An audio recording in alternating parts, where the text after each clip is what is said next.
Once upon a time there was a little, nice girl. She was sweet to everyone who only saw her.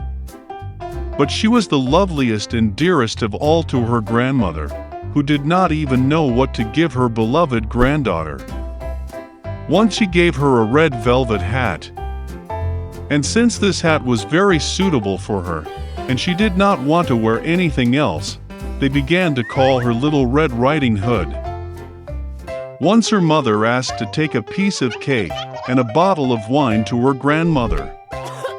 They say that she is both sick and weak, it will be good for her. She ordered my mother not to run away from the road, otherwise she would fall and break the bottle, and then grandmother would get nothing.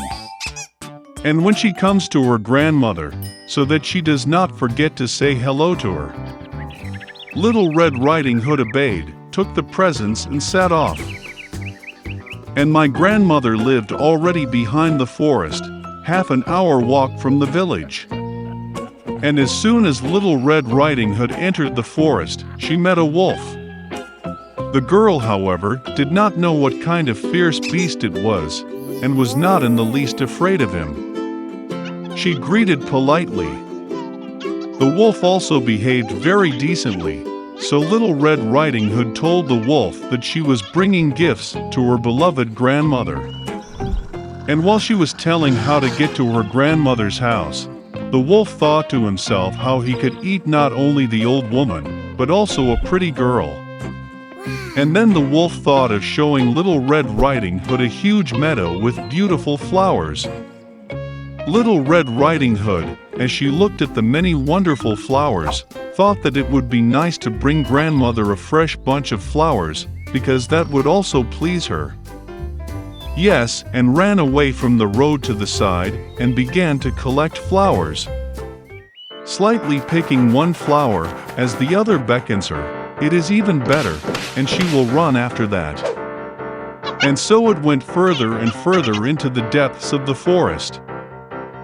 And the wolf ran straight to grandmother's house and knocked on the door. Grandma asked who was there. And the wolf replied in a thin voice that it was Little Red Riding Hood who brought the pie and wine. The old woman believed and ordered to press on the latch and enter. The wolf pressed the latch, the door flew open, and he ran to his grandmother's hut. He rushed to grandmother's bed and swallowed it at once. Then he put on his grandmother's dress and her cap on her head, went to bed and waited. Meanwhile, Little Red Riding Hood ran and ran after flowers, and when she collected as many of them as she could carry, then she again remembered about her grandmother and went to her house. She was very surprised that the door was wide open, and when she entered the room, she called out to her grandmother. There was no answer. The granddaughter came up to the bed and saw grandmother was lying, and she had pulled her cap on her very nose, and it seemed so strange. Little Red Riding Hood asked with bewilderment why grandmother had such big ears. And the wolf answered in a grandmother's voice to hear better. Then Little Red Riding Hood asked why grandmother had such big eyes. To better see you, the wolf answered. And the arms are so big that it is easier to grip. And when Little Red Riding Hood saw the wolf's mouth and only asked why grandmother had such a nasty big mouth, the wolf pounced on her, screaming, "So I could eat you!" And how he jumped out from under the blanket and swallowed the poor girl. Having had enough in this way, the wolf again went to bed, fell asleep, and began to snore as much as he could. At that time a hunter was passing by the grandmother's house, heard snoring and wondered if something had happened to the old woman that she snored so. He entered the house, went to the bed and saw that the wolf was sleeping there. And he has been hunting this villain for a long time. He wanted to kill him with a gun, but it occurred to him that the wolf, perhaps, swallowed his grandmother and that she could still be saved. That is why he did not shoot, but opened his wolf's mouth wide, and saw a red cap flash there. A girl jumped out of her mouth and said that her grandmother was still there. The hunter opened his wolf's mouth even wider, and the old grandmother somehow managed to get out behind the Red Riding Hood. They were delighted, began to hug and thank the hunter. They decided to teach a cunning wolf a lesson. They brought up large stones as soon as possible, stuffed them into the wolf's mouth and belly, and carried him out into the yard. And when the wolf woke up, he saw the hunter, and was about to escape, but could not bear the weight of the stones, and fell to the ground.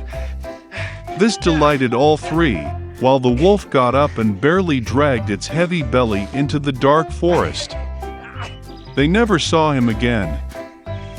This is how they taught the cunning wolf a lesson, and Little Red Riding Hood decided that she would never again disobey Mother's orders. Once upon a time there lived an old man and an old woman in a small house on the edge of the forest. Everything in their life was arguing, only one thing was missing: the old man and the old woman did not have children. Once the old man asked to bake a gingerbread in the shape of a little man. The old woman looked into the barn, and there was almost no flour left. She took a bowl, scrubbed it along the box, swept it along the bottom, and a handful of 2 handfuls of flour gathered. The old woman kneaded the dough with sour cream, and when she was rolling out a gingerbread on the table, she took it and made it in the shape of a little man with arms, legs, with a head, and put it in the oven. After a while, the old woman came up to see if the gingerbread was baked, took it and put it on the window to cool.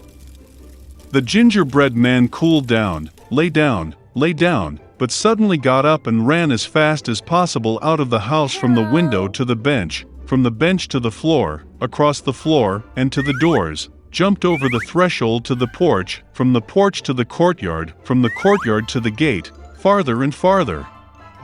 The old woman called her husband, and they both rushed after him. But it's not so easy to catch the gingerbread man. Now, he has already reached the field where the peasants were threshing their crops. Running past, the gingerbread man shouted at them that he had already run away from the old woman and the old man, and he would easily run away from them too. The peasants heard this and ran after him. But no matter how fast they ran, they could not catch up with him. A gingerbread man ran up to the field where the mowers were mowing the grass.